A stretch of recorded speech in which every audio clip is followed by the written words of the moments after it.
At my birthday dinner, my sister revealed she's pregnant by my husband, but I stole the spotlight with his secret fertility test results. You know that gut-wrenching moment when your entire world shatters right in front of you, and all you can do is smile? That was me. That was exactly me when I realized the two people I loved most had orchestrated a betrayal so monumental, it felt like a sick, twisted joke playing out at my own birthday dinner. My name is Andrea, and this was supposed to be my 30th. We were at Le Blanc, this fancy restaurant, champagne glasses clinking, my husband René's hand resting on my shoulder. To my beautiful wife, he'd cooed, that charming voice that once made me melt. My sister, Rose, was there too, fidgeting with her water glass, avoiding her champagne. That should have been my first real clue, even though I already knew the knife was coming. Just as everyone was about to drink, Rose piped up, "I have an announcement to make." My mother, Linda, just beamed, already in on it, of course. She always knew Rose's news first. "I'm pregnant," Rose declared, her voice ringing through the private dining room. The silence was deafening, maybe 2 seconds, before she delivered the crushing blow, and René's the father. René's hand tightened on my shoulder, not in guilt, but like he was bracing for my inevitable meltdown. They expected tears. Hysteria. A scene. The staff hovered. But I just took a slow sip of my champagne. "That's interesting," I said, my voice shockingly steady. My mother, ever the scolder, started, "Very interesting indeed, Andrea. Don't make a scene." I smiled, reaching for my purse. "Oh, I wouldn't dream of it, Mother. In fact, I have my own announcement to make." I pulled out a cream-colored envelope. "You see, I've been wondering why René and I couldn't conceive for the past 3 years." Rose's triumphant smirk faltered. René's hand dropped from my shoulder. "Andrea, this isn't the time," he warned, a quiet menace in his tone. "Actually," I said, unfolding a medical report with surgical precision, "it's the perfect time." "According to Dr. Matthews at the fertility clinic," I announced, looking directly at Rose, "my dear husband has what they call azoospermia. 0 sperm count." I let that hang in the air. "In layman's terms," I finished, "he's completely infertile." Mary's fork clattered against her plate. Rose's face drained of all colors so fast, I thought she might pass out. That's impossible," she stammered. "The test must be wrong." "That's what I thought too," I said, pulling out a second envelope. So, I had him tested again. Different clinic, different doctor, same result. I smiled sweetly at René, who was now utterly rigid beside me. "Would you like to see the dates, darling? Both tests were from last month." "You had me tested without my knowledge?" René's voice shook with pure fury. "Oh, like you've been so honest with me?" I turned to face him fully. 3 years of trying. 3 years of you telling me maybe I was the problem. 3 years of watching you comfort my sister through her visits, while I cried myself to sleep. Linda, my mother, shot up. "This is absolutely inappropriate." "No, Mother," I countered, my voice rising for the first time. "What's inappropriate is your precious Rose sleeping with my husband and then trying to pass off someone else's baby as his." I stood, gathering my purse. "So, here's what's going to happen. I'm going to walk out of here with my dignity intact. And you too," I looked between Rose and René, "can figure out how to explain to everyone why you lied." That test, René grabbed my arm as I turned to leave. "It was wrong, wasn't it?" I leaned in close, inhaling his cologne, the very same cologne I'd smelled on Rose's jacket just last month. "Oh no, darling," I whispered. I double-checked. Twice. I pulled my arm free. And I have so much more proof where that came from. As I walked towards the door, Rose's voice cracked behind me, "Andrea, wait. I can explain." I paused, turning back one last time. "Save your explanation for your baby's real father, Rose. I'm sure he'd love to hear it." The last thing I saw as I left was Mary pulling out her phone. No doubt already dialing everyone in her considerable social network. By morning, everyone would know. And that was exactly what I wanted. Because revenge isn't just about exposing lies. It's about watching them scramble to piece together a truth they can't possibly explain. And I was just getting started. 6 weeks earlier, the first real evidence had landed in my lap. Not the subtle, nagging signs I'd been trying to ignore, the lingering hugs, the inside jokes, the way Rose's visits always seemed to coincide with René's work-from-home days. No, this was an actual email, accidentally left open on our shared iPad. "We need to be more careful," Rose had written. "A is getting suspicious." A. Not Andrea. Not sister. Just A, like I was some obstacle to be managed. I stared at those words until they burned into my retinas. The next morning, I called Angela. "I need you to meet me for coffee," I said. "And I need you to not ask questions until we're face to face."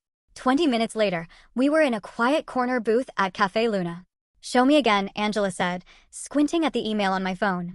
"This could mean anything, right?" "Look at the timestamp," I pointed out. 11:47 p.m. "Why is my sister emailing my husband at midnight?" Angela's face hardened. "What are you going to do?" "First," I said, stirring my untouched coffee, "I'm going to visit Dr. Matthews." Remember how Renee insisted on handling all the fertility appointments? How he always came back with vague explanations about keeping trying? Angela's eyes widened. You think he was lying about the results? I think I said simply, I'm done letting other people tell me what's true. Dr. Matthews' office was exactly as I remembered. Sterile, professional, that faint smell of antiseptic. The receptionist recognized me. Mrs. Jensen, we haven't seen you in months. I need copies of all our test results, I stated. Everything you have on file for both me and my husband. She hesitated. Usually, Mr. Jensen handles all the paperwork. I'm aware, I replied, channeling Rose's sweet manipulation, but as his wife and a patient, I have a legal right to access our medical records. Unless there's some reason I shouldn't see them. 15 minutes later, I sat in my car, hands shaking as I read through the files. My results were normal. Had always been normal. But Renee's? There were no results. No tests. Nothing. He never took them. 3 years of trying, and he never once got tested. I told Angela later that day. That bastard, Angela whispered. But why? Control, I said. As long as we were trying, he had an excuse for everything. My depression? Just hormone treatments. My suspicions? Baby stress. My isolation? Doctor's orders to avoid stress. I pulled out my planner, the one Renee always teased me about. So, I continued, I made an appointment. Told him it was a romantic dinner. Had him drink champagne laced with sleeping pills. Angela's eyes widened. Andrea. Don't worry, I assured her. Perfectly safe dose. Just enough to make him sleep deeply while the clinic ran their tests. That's when I got the first results. And the second test? Same method, different clinic. I needed to be sure. I closed my planner. But that's not even the interesting part. Last week, I saw Rose at the same fertility clinic. She was leaving just as I arrived for the second test results. Angela leaned forward. You think she's actually pregnant? Oh, I know she is, I corrected. She's been avoiding wine at family dinners, making excuses about antibiotics. I pulled out my phone, showing Angela a series of photos. She's also been meeting someone. Not Renee. The photos showed Rose outside a cafe, then getting into a car. The driver's face was clear in one shot. His name is Ricky, I said. Her ex from college. I found him on social media. They've been liking each other's posts for months. I gave a humorless laugh. So the baby might not be Renee's at all. She's probably using their affair to trap him, make him leave me. The irony is, she doesn't know he can't father children. He's been lying to her too. Angela reached across the table, squeezing my hand. What's your plan? I pulled out an invitation, cream-colored, elegant. My birthday dinner. My voice was steady cold. I'm going to let them make their grand announcement. Let them think they've won. And then, I'm going to destroy everything they thought they knew. Angela said softly, Andrea, this isn't just revenge. This is nuclear. I met her eyes. They didn't just betray me, Angela. They made me doubt my sanity, my worth, my ability to be a mother. I tucked the invitation back into my bag. I don't just want revenge. I want implications, destruction, accountability. And after, I smiled, thinking of the apartment I'd already leased, the lawyer I'd contacted, the evidence I'd gathered. After, I'm going to build a life so good they'll choke on the ashes of what they lost. The restaurant erupted into chaos after I left. Through the glass doors, I heard Rose's shrill voice. She's lying. She has to be lying. I made it halfway to my car before Mary caught up with me, her heels clicking rapidly on the pavement. Andrea, wait. She grabbed my elbow, her voice low. I always thought something was off about Rose. The way she'd hang around Renee's office parties, always touching his arm, laughing too loud at his jokes. You knew? I asked. I suspected, but I didn't want to see it. Mary glanced back at the restaurant. What are you going to do now? Now, I said, I'm going home to pack a bag. When I pulled into our driveway, Renee's car was already there. I found him pacing in the kitchen, phone in hand. Where have you been? I've called you 6 times. I walked past him to the bedroom, pulling out the suitcase I'd hidden in the back of my closet weeks ago. Andrea, stop. We need to talk about this. He followed me, hovering in the doorway. That test, there must be some mistake. We can get another opinion. 3 years, I said, not looking at him as I packed. 3 years of watching me blame myself, take medications, go to therapy, all while you were screwing my sister. It wasn't like that then, he insisted. What was it like? I finally turned to face him. Explain it to me, Renee. Explain how you could watch me cry every month when my period came, knowing you couldn't get me pregnant even if you wanted to. His phone buzzed. Rose's face flashed on the screen. You should answer that, I said, zipping up my suitcase. Sounds like your girlfriend needs you. Where are you going? He demanded. Away from you. My phone vibrated as I drove. Rose had sent a series of frantic messages. We need to stick to our story. She's bluffing. Answer me. You're ruining everything. I turned off my phone and drove to Angela's house. She was waiting on her porch with a bottle of wine and 2 glasses. Mary called, she said as I sat down. Apparently Rose had a complete meltdown after you left. Started screaming about how you've always been jealous of her. I took a long sip of wine. Remember 2 months ago when I said I saw Rose at the fertility clinic? Yeah, I did more than just see her. I pulled out my phone and opened a photo. I followed her inside. The image showed Rose talking to a nurse, her hand resting on her still flat stomach. She was there for a prenatal appointment, I said. But get this, she used her old insurance card. The one from when she was still with Ricky. Angela's eyes widened. Her ex? The same ex she's been secretly meeting for coffee. I showed her another photo, Rose and Ricky outside a cafe, his hand on her lower back. I found his profile. He's been posting cryptic messages about second chances and unexpected blessings. Holy sh**T, Angela breathed, grabbing her laptop. Let me look him up. While she typed, my phone lit up with a text from Mary. Renee is telling everyone you're having a mental breakdown. Rose is backing him up. Found him. Angela turned the screen toward me. Look at his social media. There it was. A hidden folder on Ricky's profile. Photos of him and Rose from various dates over the past few months. Carefully untagged but not deleted. The timestamps, Angela pointed out. These are from right around when she would have gotten pregnant. My phone buzzed again. This time it was my mother. Andrea, she said when I answered, her voice tight with anger. What you did tonight was unforgivable. What I did? I scoffed. What about what Rose did? She's your sister, and now she's carrying your husband's child. I cut her off with a laugh. No, mother. She's carrying someone else's child and trying to pass it off as Renee's. But don't worry, I'm sure that won't affect her status as your perfect daughter. You've always been jealous of her, she accused. No, I said quietly. I've always been your scapegoat. But not anymore. I hung up. Angela discovered something else. A comment Ricky had left on one of Rose's photos from a holiday party 4 months ago. Best night of my life.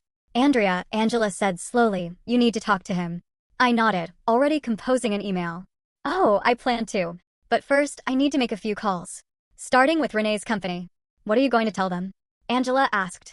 I smiled, thinking of the financial documents I'd discovered while searching for evidence of the affair.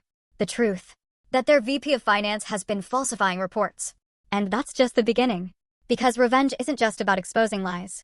It's about pulling every thread until the whole tapestry unravels. I met Ricky at a quiet coffee shop downtown, far from my usual haunts. He was already there, fidgeting with a paper cup, looking exactly like his photos, handsome in that boy-next-door way Rose had always preferred. Thanks for meeting me, I said, sliding into the seat across from him. I'm Andrea, Rose's sister. He wouldn't meet my eyes. Look, I'm not sure what this is about. I think you know exactly what this is about. I placed my phone on the table, screen up, showing a photo of him and Rose outside the fertility clinic. 4 months ago. Holiday party at the Grand. Ring any bells? His face paled. She said she was single. Of course she did. I took a sip of my coffee. She's pregnant, Ricky. And she's trying to pass it off as my husband's baby. He knocked over his cup, coffee spilling across the table. She's what? Pregnant. About 4 months along, I'd say. Interesting timing, wouldn't you agree? Ricky grabbed napkins, mopping up the spill with shaking hands. We use protection. She said she was on birth control. Rose has always been creative with the truth, I said. I pulled out a document. I need you to sign this. What is it? Consent for a paternity test. Just in case. He stared at the paper for a long moment. If I sign this, Rose will know I talked to you. Rose is already going to lose everything, I said quietly. The question is, do you want to know the truth? He signed. Meanwhile, across town, Renee's carefully constructed world was crumbling. His assistant forwarded me an email chain. His colleagues were avoiding him. His boss was reconsidering his position, and the board had called an emergency meeting. I'd sent them an anonymous tip about the falsified reports, along with copies of his fertility tests and a carefully worded suggestion about trustworthiness. My phone buzzed with a text from Angela. Rose just showed up at your mom's house. Full waterworks. I drove there, parking across the street. Through the living room window, I could see Rose sobbing on the couch, my mother patting her hand. The perfect victim, as always. I walked in without knocking. How dare you? Rose sprang up, mascara streaking her cheeks. You're trying to ruin my life. You ruined your own life, I said calmly. I'm just exposing the truth. Truth. My mother stood up. The truth is you're trying to hurt your sister because you couldn't keep your husband happy. Really, mother? That's your take? That I somehow forced Rose to sleep with my husband? You were always so cold, Linda spat. So focused on your career. What did you expect? I laughed, the sound sharp and bitter. I expected my sister not to be a whore. I expected my husband not to be a liar. I expected my mother to have us fine. Get out. Rose screamed. Get out of my house. Your house. I raised an eyebrow. You mean the house Renee bought for Mom using money he embezzled from his company? That house. The color drained from both their faces. What are you talking about? Linda whispered. Oh, you didn't know? Renee's been cooking the books for years, using company money to fund his little projects, including this house. I smiled. The board is meeting right now to discuss it. My phone pinged. An email from the testing facility. Paternity result match confirmed. Ricky Bowen. Perfect timing, I said, opening the attachment. Would you like to know who really got you pregnant, Rose?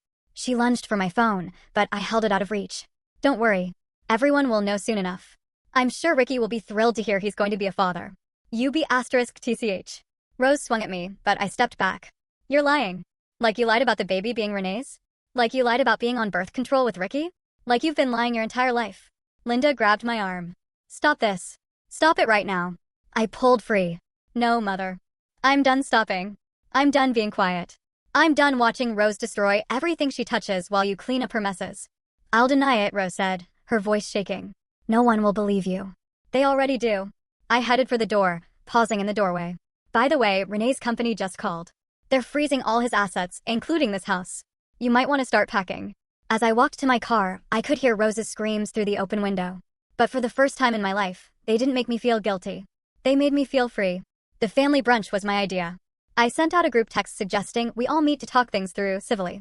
Angela thought I was crazy, but she didn't see my smile when everyone agreed. I chose the country club, neutral territory, with plenty of witnesses. More importantly, it had an excellent audio-visual system for presentations. Rose arrived first, wearing a flowing dress that highlighted her small baby bump. She'd clearly been crying, but her chin was lifted in defiance. I'm only here because Mom insisted, she said, sliding into her seat. Of course you are. I smiled, watching the others file in, my mother, Mary, Renee, even a few extended family members who'd heard about the drama. Andrea, Renee started. Can we talk privately first? Oh no, darling. Everything I have to say, I'll say in front of everyone. Once everyone was seated, I stood up, smoothing my dress. I want to apologize for my behavior at my birthday dinner. Rose's face lit up with vindication. My mother nodded approvingly. I shouldn't have exposed your lies so abruptly, I continued. I should have been more thorough. Before anyone could respond, I pulled out a remote and clicked it. The club's large TV screen flickered to life. What is this? Rose demanded. This, I said, is the paternity test results I received yesterday. The document appeared on screen, highlighting the match between Ricky and Rose's unborn child. Congratulations, sister. Ricky's going to be a daddy. The room erupted. Rose jumped up, knocking over her water glass. You can't do this. I already did. I clicked again. Photos of Rose and Ricky appeared, their secret meetings, the fertility clinic visits, the holiday party. You remember Ricky, don't you, Renee? Rose's ex, who she was sleeping with while trying to trap you. Renee stood up so fast his chair fell backward. You told me he was out of the picture. She tells everyone what they want to hear, I said calmly. Just like you told me I was the reason we couldn't have children. Andrea, stop this immediately. My mother's voice shook with rage. Why? Because it's embarrassing? Because it ruins your perfect image of your perfect daughter. I clicked again. Bank statements appeared on screen. Speaking of ruined images, let's talk about how Renee paid for your house, Mother. Linda went pale. What? Company funds, I explained. Embezzled, of course. Along with the money he's been funneling to Rose for her pregnancy needs.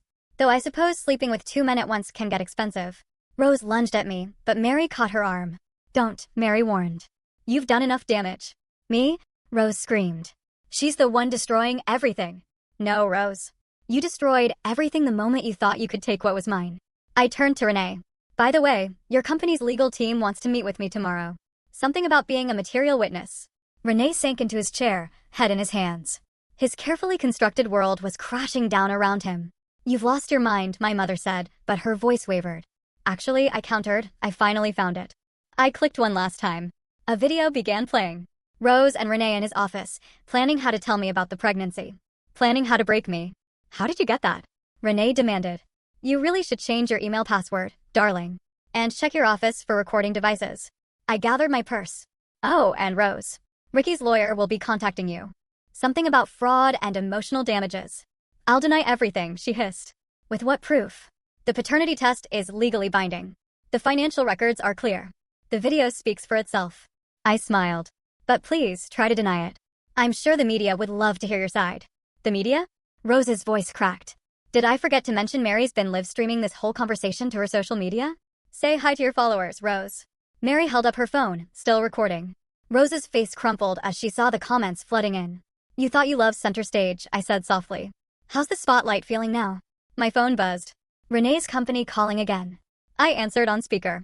Mrs. Jensen, this is Howard from legal.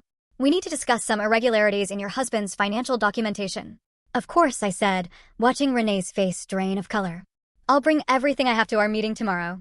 I hung up and faced my shattered family one last time. I'd love to stay and chat, but I have a meeting with my lawyer. Divorce papers don't file themselves. As I walked out, I heard Rose collapse into sobs, my mother's frantic attempts to comfort her, and Mary's quiet voice still narrating to her followers. But I didn't look back. I didn't need to. The truth was finally out, and it was more devastating than any lie they could have told. My mother showed up at my temporary apartment the next day, uninvited and unannounced. She looked older than I'd ever seen her, the weight of scandal aging her overnight. We need to talk about what you've done, she said, pushing past me into the living room. What I've done? I closed the door quietly. Not what Rose did, not what Renee did. She sat down, smoothing her skirt with trembling hands. I always feared you'd inherit your father's coldness. This calculated revenge, it's exactly what he would have done. Don't you dare compare me to him. I remained standing. He abandoned us. I'm protecting myself. By destroying your sister's life, your husband's career, they destroyed themselves. I just exposed the truth. My phone buzzed. Angela texting that she'd found something else. Before I could read it, my mother spoke again. Rose is devastated. She can barely eat, barely sleep. Like I did for 3 years, I cut her off while she was sleeping with my husband. While you were helping her hide it. Linda's face went white. Mary told me everything. The girls' lunches where you helped Rose plan how to tell me. The money you helped her hide. I pulled out my phone, showing her the transfer records. Did you think I wouldn't find out? I was trying to protect the family. No, you were protecting Rose, like always. I sat across from her. Tell me something, Mother. When did you stop loving me? Don't be dramatic. Was it when Dad left? When I refused to play the perfect daughter role? Or was it when I started succeeding without your help? The silence stretched between us until Angela burst through the door, waving papers. Andrea, you need to see this. She stopped short at the sight of my mother. Oh, sorry, I didn't know. It's fine, I said. What did you find? Angela glanced at Linda before continuing. Renee took out a loan in your name. $50,000. Transferred to Rose's account 3 months ago. My mother's sharp intake of breath confirmed what I'd suspected. You knew about this, too, didn't you? Rose needed help, Linda whispered. The fertility treatments? The prenatal care? The fertility treatments she didn't need because she was already pregnant by someone else? I laughed bitterly. Or the prenatal care she charged to Ricky's insurance. Angela handed me the loan documents. There's more. The bank is investigating fraud. They froze all joint accounts. Good. I turned to my mother. You should probably warn Rose. Her credit cards might stop working soon. Linda stood up, swaying slightly. You're going to regret this vindictiveness. No, Mother. I regret the years I spent trying to please you. I regret believing Rose could change. I regret trusting Renee. I opened the door. But this I'll never regret. After she left, Angela poured us both a glass of wine. You okay? I stared at the loan documents, feeling the weight of years of deception. No, I admitted, but I will be. My phone rang. Ryland, my lawyer. Andrea, we need to meet now. An hour later, I sat in his office, listening as he laid out the extent of Renee's financial fraud. It's worse than we thought, Ryland said, spreading documents across his desk. He's been embezzling for years, using company funds for personal expenses, falsifying reports. And the loan he took out in your name? We can prove fraud. Your signature was forged. He leaned back. The company wants to press charges. They're asking for your cooperation. I thought about Renee's smug face every time he dismissed my concerns. About Rose's triumphant smile at my birthday dinner. About my mother's constant defense of their betrayal. What do you need from me? Everything. Emails, texts, financial records. Ryland smiled grimly. They want to make an example of him. Good, I said, pulling out a USB drive. Because I have everything. That night, alone in my apartment, I finally broke down. Not over losing Renee. That pain had dulled to nothing more than wounded pride. Not over Rose's betrayal. I'd always known she was capable of it. No. I cried for the years I'd wasted trying to be the perfect daughter, wife, sister. For the family I thought I had, for the life I'd built on lies. My phone lit up with a text from Angela. Turn on the news. There it was. Renee's company announcing an internal investigation into financial fraud. Rose's social media accounts going dark after a flood of negative comments. My mother's country club membership being reviewed due to recent events. The carefully constructed facade was crumbling, and beneath it lay the ugly truth. They had all chosen their roles in this drama. Now they had to face the consequences of their performance. The security alarm woke me at 3 a.m. I was already reaching for my phone when I heard glass breaking downstairs. Andrea. Renee's voice slurred, angry. I know you're here. I pressed the emergency button on my phone, the one Ryland had insisted I install after filing the restraining order. Then I called Angela. He's here, I whispered. Renee broke in. Police are on their way, she said. Don't engage. Stay in your room.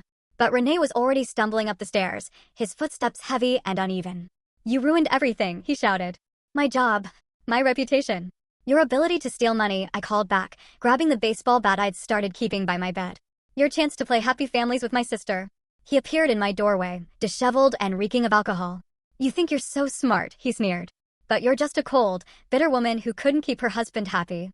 And you're just a pathetic thief who couldn't keep it in his pants. I held the bat ready. Get out before the police arrive. He lunged forward, but years of drunken behavior had slowed his reflexes. I dodged easily, bringing the bat down on his knee. He howled in pain, crumbling to the floor just as police sirens wailed outside. You broke the restraining order, I said calmly, watching him writhe. That's going to look great in court. The police burst in moments later, weapons drawn. Renee was still cursing as they cuffed him, reading him his rights over his drunken protests. You'll want to add breaking and entering to the charges, I told the officers, pointing to my security cameras. I have it all on video. The next morning, Angela arrived with coffee and news. Rose's influencer status is tanking. She's lost half her followers overnight. How tragic, I said, scrolling through the headlines. Maternity queen Rose Holland exposed in family scandal was trending. She's been trying to damage control, Angela continued, claiming it was all a misunderstanding, that you're mentally unstable. Is that why she's been hiding from Ricky's lawyers? I showed her an email from Ryland. They're filing a civil suit. Apparently lying about paternity for financial gain is frowned upon. My phone buzzed. A text from Mary. Rose just tried to get into the country club. They revoked her membership. She had a meltdown in the lobby. Your sister always did love an audience, Angela said. Speaking of audiences, I pulled up a local news website. Renee's arrest was front-page news, complete with his mugshot and details of the financial investigation. Have you heard from your mother? Angela asked. She's been calling nonstop. I showed her my blocked calls list. Probably wants me to drop the charges against Renee. Save the family name. I snorted. Some family. I decided to end this chapter where it began, at the cafe where I'd first seen Rose meeting Ricky. She was already there when I arrived, looking smaller somehow, her designer clothes replaced with plain maternity wear. Come to gloat? She asked as I sat down. No, I said. I came to give you this. I handed her a gift bag. She opened it cautiously, pulling out a pacifier wrapped in newspaper clippings about her scandal. Her face crumpled. Why are you doing this to me? Because you need to understand something, Rose. I leaned forward. This isn't about revenge anymore. It's about consequences. Every choice you made, every lie you told, led to this moment. I never meant, yes, you did. You meant to steal my husband. You meant to pass off another man's child as his. You meant to destroy my life. I stood up. But here's the thing about destruction, Rose. Sometimes it rebounds. I hate you, she whispered, tears streaming down her face. No, you hate yourself. And that's not my problem anymore. I dropped a manila envelope on the table. By the way, Ricky's lawyers asked me to give you this. They're seeking full custody once the baby's born. Her sobs followed me out of the cafe, but I didn't look back. I didn't need to see her pain to know it was real. My phone buzzed one last time. A message from Ryland.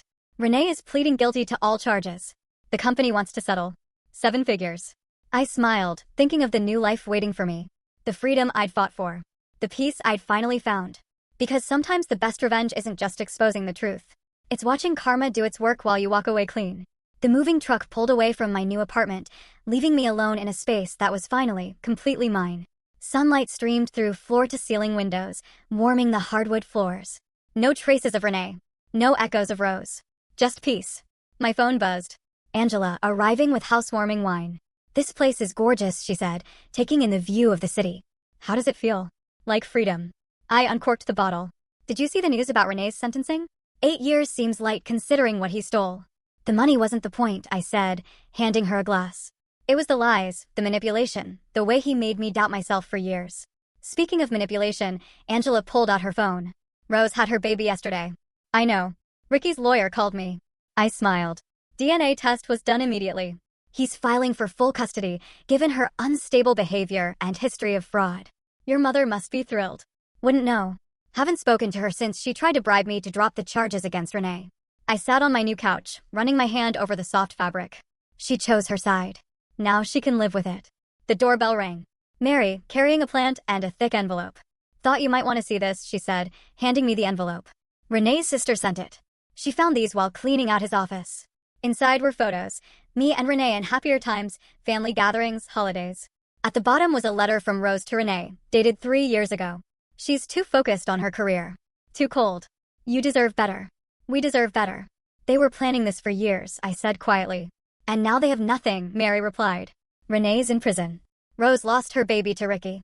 Your mother's house is being seized as part of the settlement. Karma's quite the architect, Angela mused. My phone lit up with a text from Ryland.